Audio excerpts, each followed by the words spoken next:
నమ్మే ఏకైక వ్యక్తి రెబల్ స్టార్ ప్రభాస్ గారు.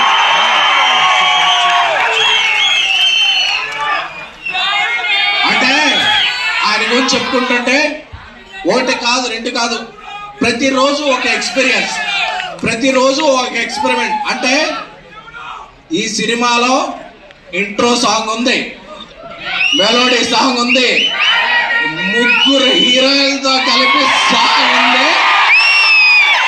అంటే మీరు ఎన్ని బస్తాల పేపర్లు తెచ్చుకుంటారో ఇంటర్వెల్కి అయిపోతాయి, సెకండ్ హాఫ్ కి మళ్ళీ బయటికి వెళ్ళి తెచ్చుకోవాలనే పరిస్థితి.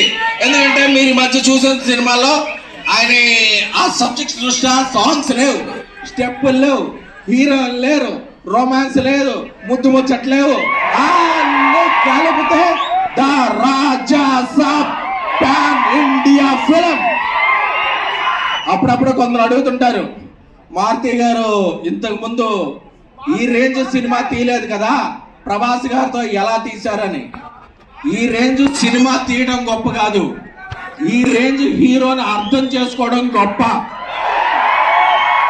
అందుకే ప్రభాస్ గారు ఈ మధ్య ఏ సినిమాల్లో రెబల్ ఓడ్ లేదు, ఓ కలర్ఫుల్ షర్ట్ లేదు, అన్ని కలిపి ఫుల్ మీల్స్ లా అని ఇవ్వగలిగాడంటే అది మారుతి ప్రభాస్ గారి మీద పెంచుకున్న ప్రేమ, ప్రభాస్ గారు మారుతి గారిని మీద పెంచుకున్న నమ్మకం. ఈ రెండు కూడా జాన్ 8 midnight నుంచి వచ్చే ప్రీమియర్లలో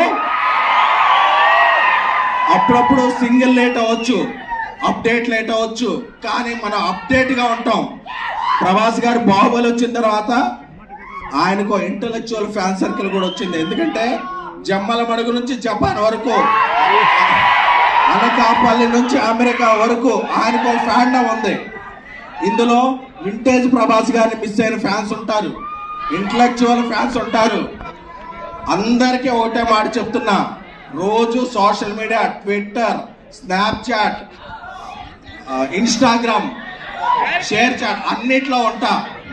నేను మాట చెప్పేస్తే రేపు వెళ్ళిపోలేను. బట్ ఈ అన్ని ఒట్లో ఉన్న వాళ్ళందరూ కూడా సాటిస్ఫై అయ్యే సినిమా జాన్ 9 ద రాజా సాబ్.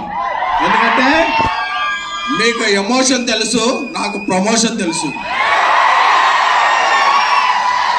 విశ్వప్రసాద్ గారు ఆయన సినిమా విజన్ ఎలా ఉంటుందో, ఆయన